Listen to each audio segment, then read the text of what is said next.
O Giro TV Eleições 2020 está de volta.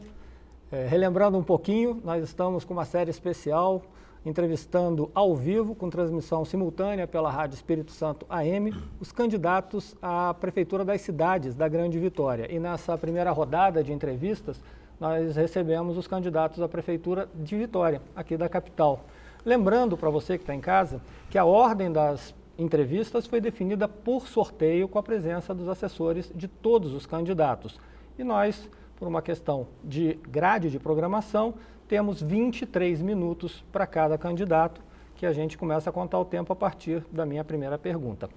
Nesta segunda entrevista do dia, desse dia de estreia do Giro TV Eleições 2020, nós recebemos agora o candidato do PT, João Coser, que está aqui no estúdio. Candidato, prazer tê-lo conosco. Prazer é meu estar aqui com você, Vinícius. E, João Coser, o senhor tem 2 mandatos de deputado estadual, 2 mandatos de deputado federal, 2 mandatos de prefeito aqui na capital. É um currículo de alguém que já está acostumado com a gestão pública, né, e com eleições. Eu gostaria de saber do senhor, o que mudou da última vez que o senhor foi prefeito para agora? Mudaram as prioridades? Bom, primeiro, Vinícius, agradecer a oportunidade, agradecer a TVE e cumprimentar pela ideia do debate, da entrevista. É muito importante para nós, para que a população, a sociedade conheça as ideias de cada candidato. Eu primeiro queria fazer um agradecimento a Deus e às pessoas que me deram esses mandatos que você falou, particularmente os 2 de prefeito da cidade de Vitória. Para qualquer cidadão é uma honra muito grande administrar a sua cidade, muito mais uma capital. Então, meu primeiro gesto de agradecimento.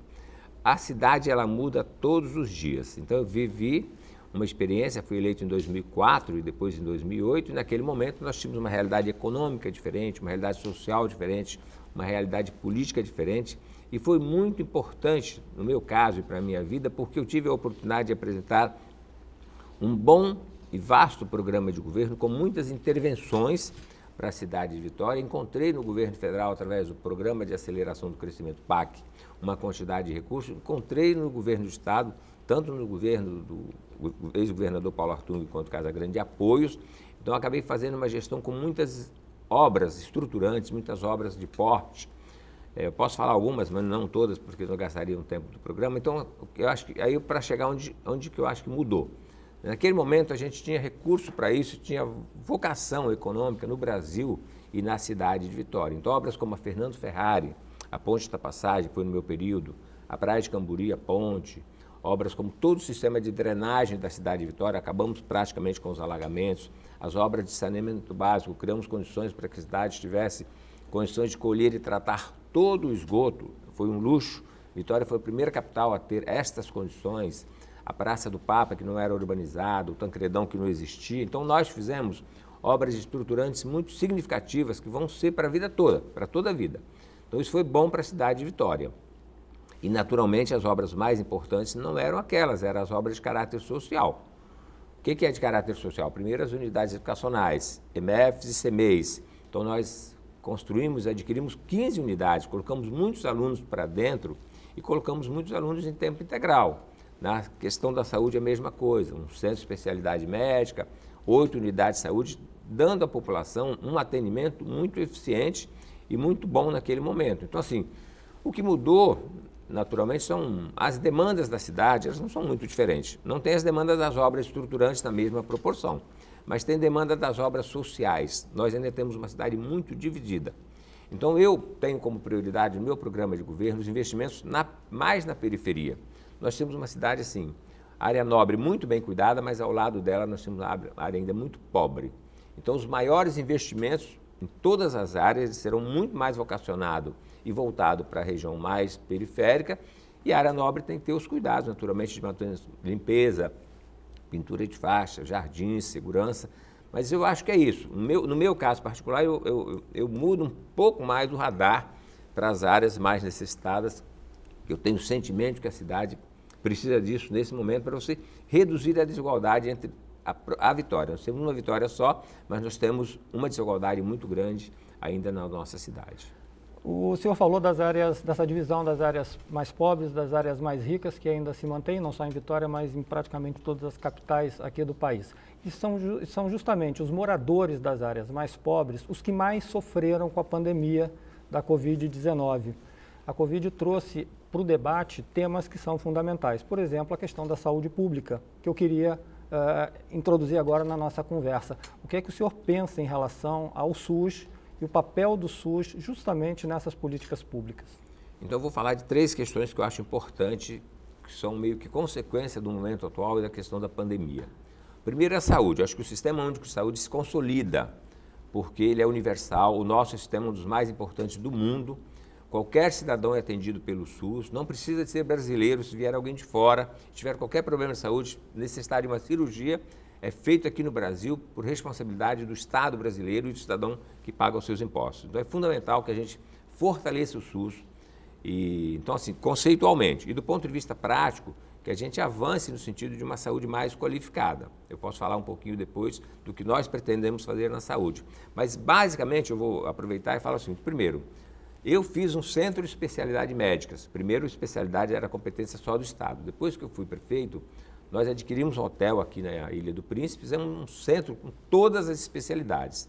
Ele é um luxo, atendia 170 mil exames, 250 mil consultas. Infelizmente, ele não está funcionando na sua plenitude. Nós vamos recuperar colocando profissionais, especialistas nas diversas áreas. Hoje, uma pessoa ainda fica 1 ano para o exame de oftalmologista, 2 anos, então isso tem que acabar. Nós já tínhamos praticamente eliminado as filas lá atrás, vamos voltar com isso. A outra coisa é colocar profissionais, médicos, enfermeiros dentro das unidades de saúde, que é uma demanda da comunidade. Eu estou falando a partir das audiências, das visitas, eu estou andando nas comunidades. Então, eles pedem assim, as unidades estão lindas, você fez as unidades, elas estão muito bonitas, mas elas não têm os profissionais. Hoje o que se pede é profissional, atendimento. Nós temos que avançar na questão da saúde mental, porque um centro psicossocial, porque a pandemia gerou um problema.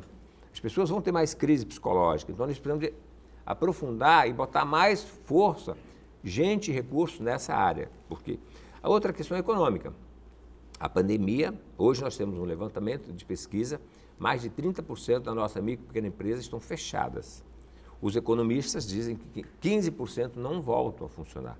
Então nós temos assim que fazer um projeto com apoio da prefeitura, bancos de Estado, sistema cooperativo, os bancos comunitários, como o Banco Bem e outros, para que você possa dar apoio aos pequenos negócios. Então a gente vai falar um pouquinho de desenvolvimento econômico e social daqui a pouquinho, porque eu queria aproveitar o tema da pandemia para trazer para cá uma outra questão, que é a questão da educação, que também foi um setor extremamente afetado e que a escola vai ter que se reinventar a partir do ano que vem, num período, se tudo der certo, se a vacina vier, num período pós-pandemia, mas com muitas lições. Nós tivemos as áreas mais pobres com mais dificuldade do que as áreas mais ricas da cidade para acompanhar um conteúdo didático. E o que o senhor pensa, o que fica como lição dessa pandemia e o que a escola aprende com isso e que pode ser implementado? Acho que primeiro é a obrigação do município. Como é que você permite, ou como é que você faz chegar nos bairros periféricos, nos morros, a internet? Porque se você quer uma aula virtual, você tem que fazer com que o aluno, seja ele de Jardim da Penha, Camboriú, São Pedro, São Benedito, ele possa ter acesso ao contato. Então, assim, isso falta. Então, muitos alunos não conseguem.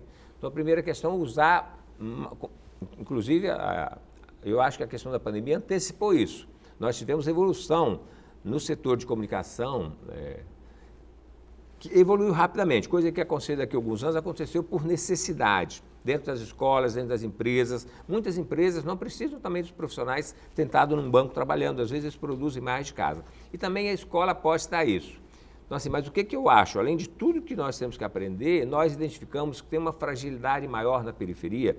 Então, é necessário que, no caso da educação, você reforce, porque tem uma desigualdade de desempenho.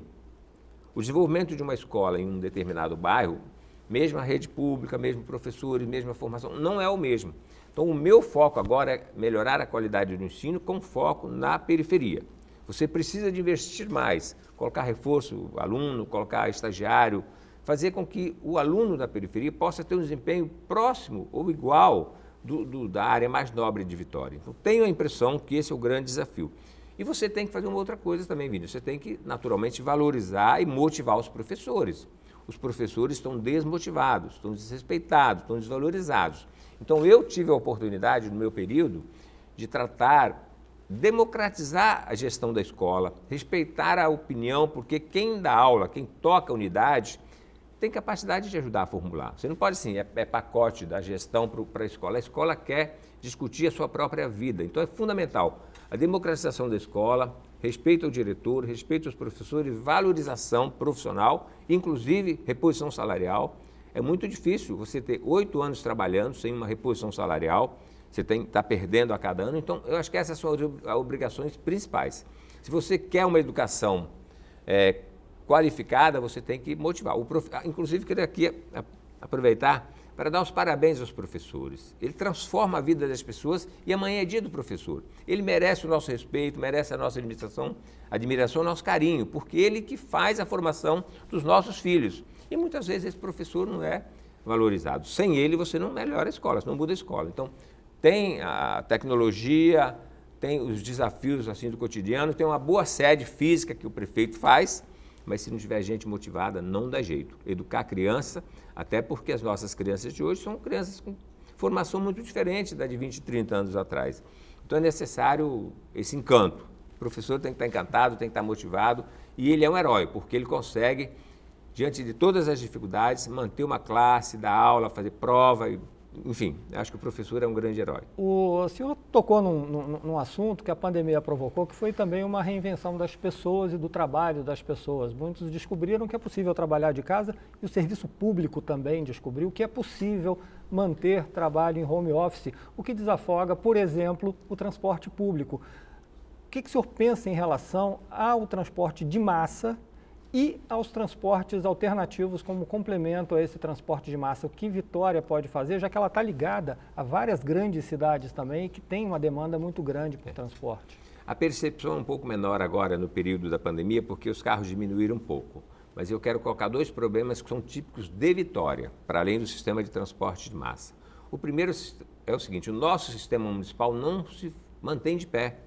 Ele é arcaico, ele é atrasado. Tem que fazer urgentemente a integração. Foi prometida uma integração e não aconteceu. O sistema, uma pessoa para sair de São Pedro para ir de Jardim Camburi, ela paga 2 passagens, R$ 7,00. Você tem que acabar com isso. Você tem que ter um sistema que o cidadão de Vitória possa ser tratado como qualquer outro. Ele entrar no sistema do Transcol, sair de um ônibus e entrar em outro com uma única passagem. Então, primeiro ponto, para resolver a vida de quem trabalha, quem circula, quem se movimenta em Vitória, é a integração do sistema. Mas tem que dialogar com o Estado e com os outros dialogar municípios. Com o Estado, com os outros municípios, faz parte. Mas assim, no nosso caso, que a nossa cidade é muito espalhada, ela é pequena, mas ela é espalhada. Então, quando você vai para São Pedro, quando você vai para algumas regiões, o Transcol não passa, você tem que chegar.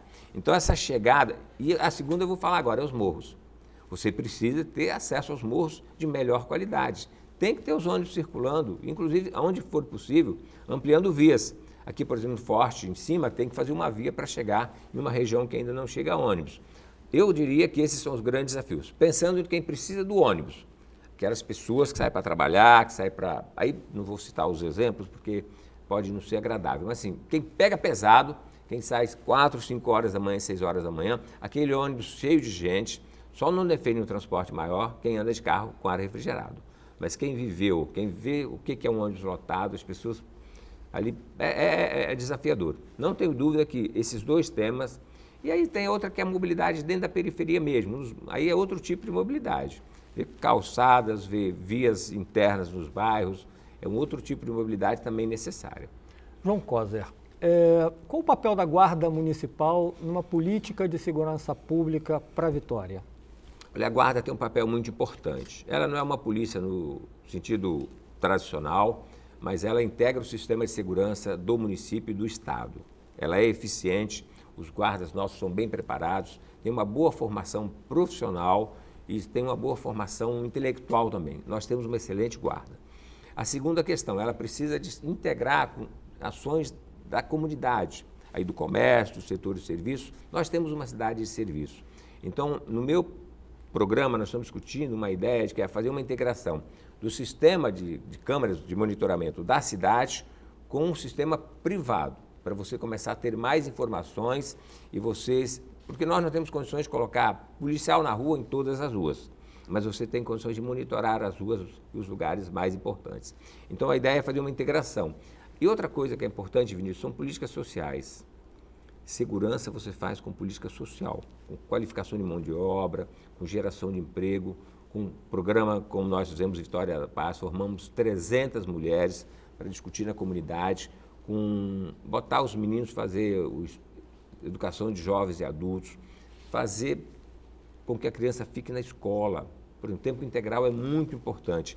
Então a segurança ela se dá com um conjunto de políticas públicas, potencializar as quadras, os campos, os parques, deixar a cidade leve, as pessoas têm que se sentir à vontade de forma prazerosa para ir dentro de um parque, levar seus filhos e curtir. Então eu trato a segurança como uma coisa que é muito além do sistema público de segurança formal, polícia, guarda.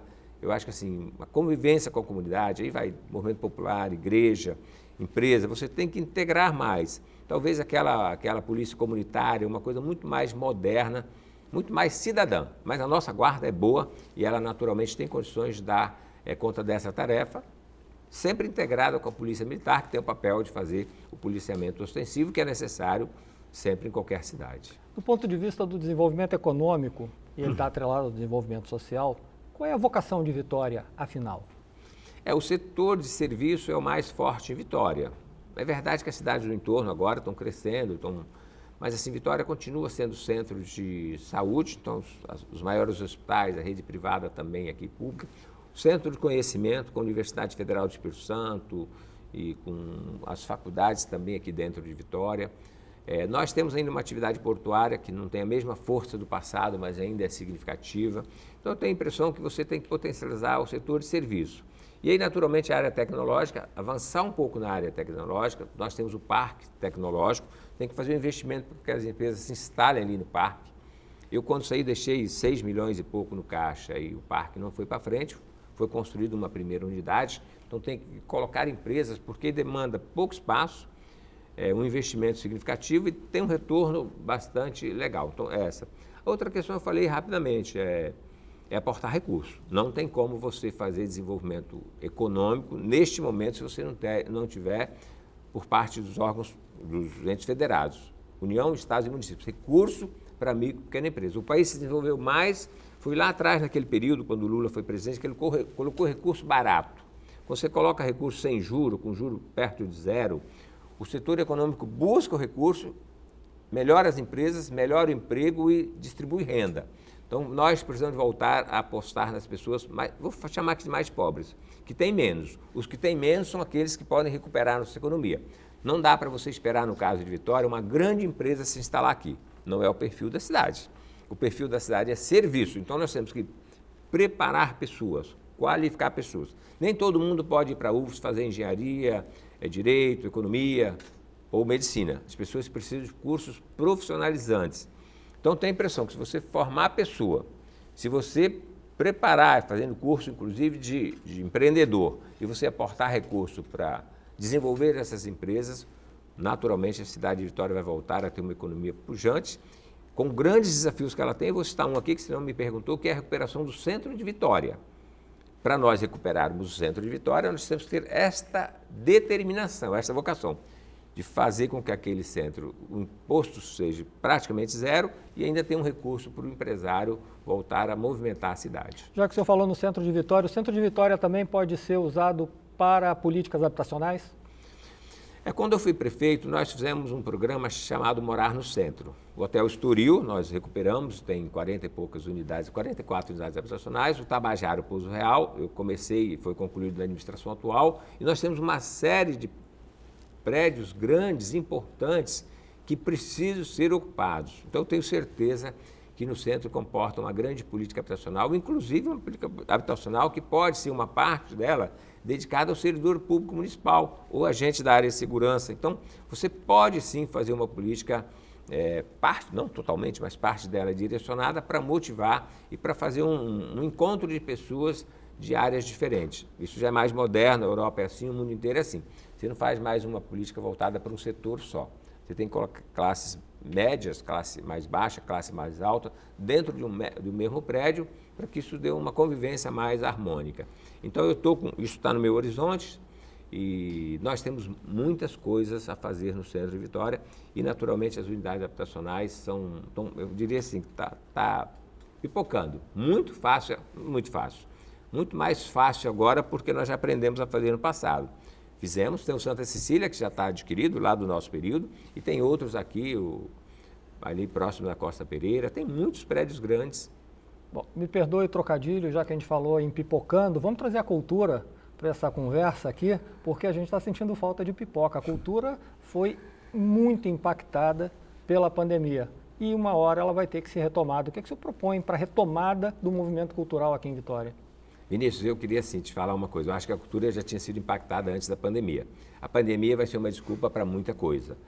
Mas nós já tínhamos perdido a Estação Porto, que foi do meu período, era um ambiente extremamente agradável no Porto de Vitória. O Circuito Cultural, que é uma atividade extraordinária, que você chegava aos jovens, aos adolescentes, às crianças. Foram quase 4.000 jovens que participaram do Circuito Cultural com a gente, muitos se destacaram. O Mercado São Sebastião foi abandonado. Então, assim, nós precisamos de voltar a gerar atividades e apoio à cultura que gera, assim, alegria. O Femusquim acabou, o apoio às bandas de Congo acabou, a festa da paneleira virou um negocinho de nada, então nós fomos perdendo tudo. Na pandemia, não estou falando da pandemia, estou falando do tempo normal.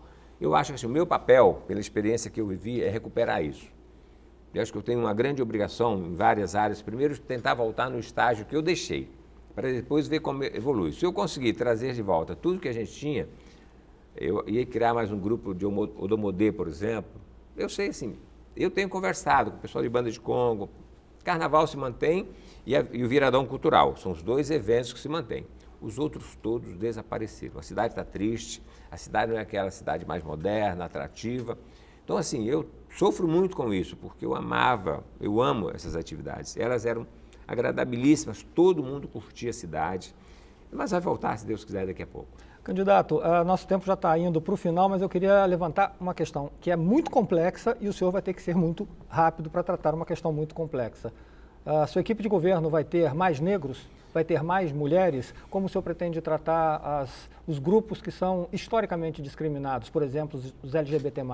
Mulheres eu já tive 50% na gestão passada. Os outros grupos, negros, LGBT+, eu acho que eu tenho que incorporar agora. Nós sempre tivemos equipe qualificada, identificando pessoas qualificadas para desenvolver as áreas. Eu tenho condições de incorporar todos eles e concordo com você que com a evolução da sociedade, com os tempos modernos, é muito importante que a gente incorpore em funções importantes esses agrupamentos. São representantes da sociedade, têm força, têm naturalmente qualidade intelectual, qualidade profissional e vai fazer parte. Eu vou primar só pela qualidade, tem que ter competência, tem que ser muito melhor do que o prefeito na área dele, porque o prefeito tem que ser bom no todo, mas o especialista tem que ser bom na área dele.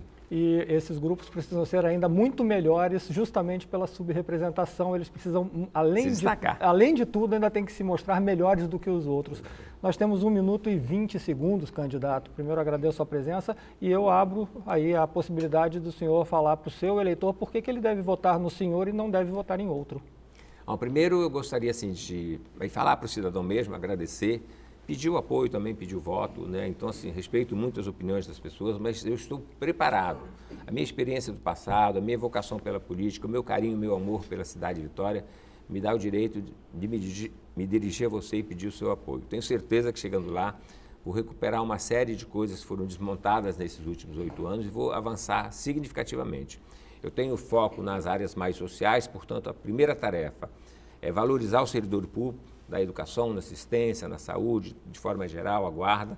Então, respeitar o servidor público e dar a ele um tratamento digno, principalmente pensando na dignidade também de sua família. A outra é recuperar as áreas que foram defasadas. Saúde está muito defasada, a educação tem muitos desafios, muito desrespeito, precisa de tratamento. A assistência foi desmontada e nesse período de pandemia a assistência vai ser muito necessária, porque nós temos que ter um programa grande. Então, agradecer de novo a Deus, a TV, pela oportunidade, a você, Vinícius, e pedir aí o apoio nas eleições de 2020. Muito obrigado. A TV é que agradece a presença do senhor, candidato João Coser, do PT. Boa sorte na campanha E para você que está em casa nos acompanhando, já fica aqui o convite para a edição de amanhã do Giro TVE Eleições 2020. Nossos convidados definidos por sorteio são Sérgio Sá, do PSB, e Rafael Furtado, do PSTU. Então, está combinado? Amanhã, 6 da tarde, com transmissão simultânea pela rádio Espírito Santo AM, a gente se vê.